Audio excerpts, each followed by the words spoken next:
This is Real News Media TV, coverage you can trust. Please like, share, subscribe, and hit the notification bell. Select all for daily news updates. Today is November 5, 2022. Good morning, my Real News Media TV family. Trust everybody is having a great morning.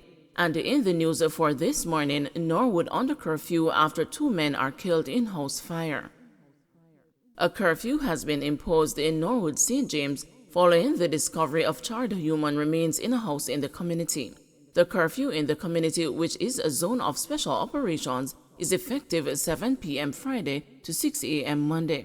No parties, wakes, or other public gatherings, except for church services, will be allowed during this period.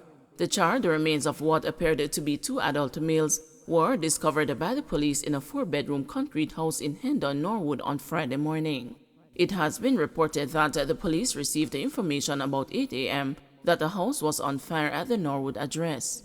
Upon their arrival, the house and its content had already been destroyed. The bodies of the 2 men were found during a search of the rubble. Man suing hospital and the state for bad injection. A bartender who is claiming that he suffered permanent injuries after a health practitioner at the St. Joseph's Hospital in St. Andrew wrongly injected a nerve in his buttocks is suing the government and the health facility for negligence and breach of statutory duty. The 50-year-old claimant Garfield Morris, who is contending that the injection was not properly administered, is seeking a little over $2 million in special damages, the brunt of which is for loss of income for 2 years. The hospital is named as the first defendant in the case, while the Attorney General is the second defendant.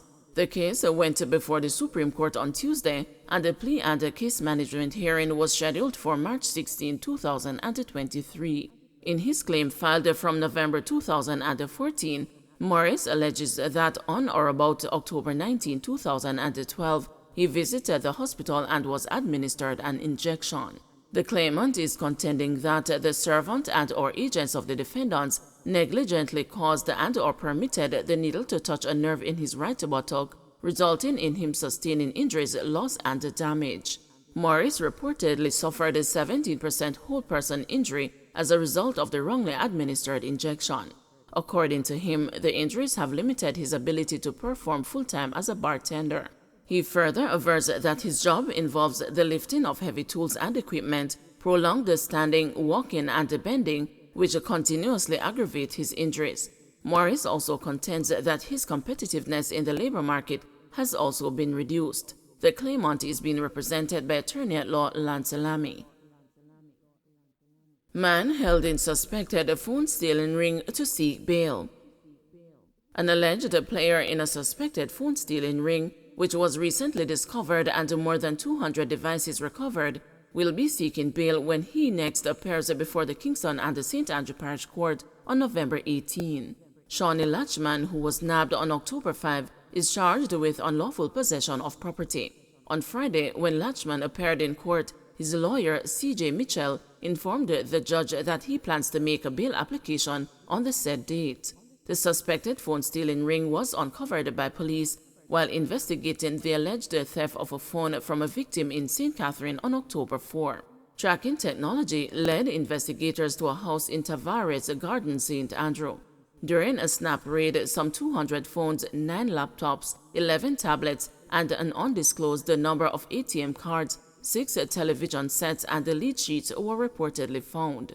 One of the cellular phones has since been identified by its owner as being stolen from him in the Crossroads area in August. Following the seizure, Latchman was taken into custody and later charged, but the accused is claiming ownership of the phones. On his first appearance in court early last month, Latchman proclaimed that he was a phone repairman who buys and sells cellular phones. He also claimed that he worked at a phone shop and could prove where he had bought the phones. Police look forward to rogue drivers losing license under new Road Traffic Act. Assistant Commissioner Gary McKenzie, head of the Police Safety and Traffic Enforcement Branch, says that the authorities are looking forward to the new Road Traffic Act, allowing them to remove repeated traffic offenders from the island's roadways. In an interview with the news, ACP Mackenzie said rogue drivers are major contributors to chaotic scenes and accidents on the roads. He said a number of them are allowed to continue operating public passenger vehicles despite being repeatedly ticketed for various traffic violations. But the senior cop argued that this must change to a situation where they are either no longer allowed to drive or are rehabilitated to ensure they learn from their mistakes. ACP Mackenzie warned repeat traffic offenders to change their behavior or they could lose their driver's license under the new law. Because one of the things that we find happening is that they continuously commit offenses, and the fact that we are prosecuting them, we need to ensure that these drivers reach a stage where they are no longer driving. And as a matter of fact, it is not just they are not no longer driving, because it is not that we do not want persons to be employed so that they can take care of their families, but the rehabilitation of these drivers to ensure that they learn from their mistakes is of particular importance. We know that the Road Traffic Act and regulations that is to come into being will provide for that, because persons will be retrained once they are charged for certain offenses. So that is what we expect to happen, and we look forward for that to happen. Jamaicans caught fishing illegally in Colombian waters to be repatriated. Diplomatic channels have been opened between Jamaica and Colombia to repatriate several locals who were allegedly caught illegally fishing in Colombian waters. Minister of Foreign Affairs and Foreign Trade Kamina Johnson-Smith told the Senate on Friday that the vessel was seized in San Andreas with 34 Jamaicans aboard. She said 8 others on the vessel are not Jamaican, but are claiming relationships with Jamaicans on board. Mrs. Johnson-Smith said the government has engaged the owners of the vessel as well as the embassy and the partners in Colombia to process the crew for repatriation. The Foreign Affairs Minister said both owners and operators, as well as the fisherfolk, need to be mindful that countries have changed their laws in how they deal with non-nationals caught fishing in their territorial waters. There is now an active case involving 34 Jamaicans located in San Andres, Colombia, who were believed to be fishing illegally. There are 8 other persons on the vessels who are non-nationals of Jamaica, but who are claiming relationships to persons in Jamaica who are also on the same vessel. Without saying too much at this point in time, I will just say that we have engaged with the owner of the vessels and we are working with our embassy and our Colombian partners to process the crew for repatriation to Jamaica. We are hopeful of a positive result. Illegal fishing is a major international issue. Vessels are seized. That's part of a judicial process. Crew is liable to be imprisoned. Again, a judicial process. They are not political processes in which governments can engage and on friendship. If a decision is taken to commence that process, it becomes very difficult.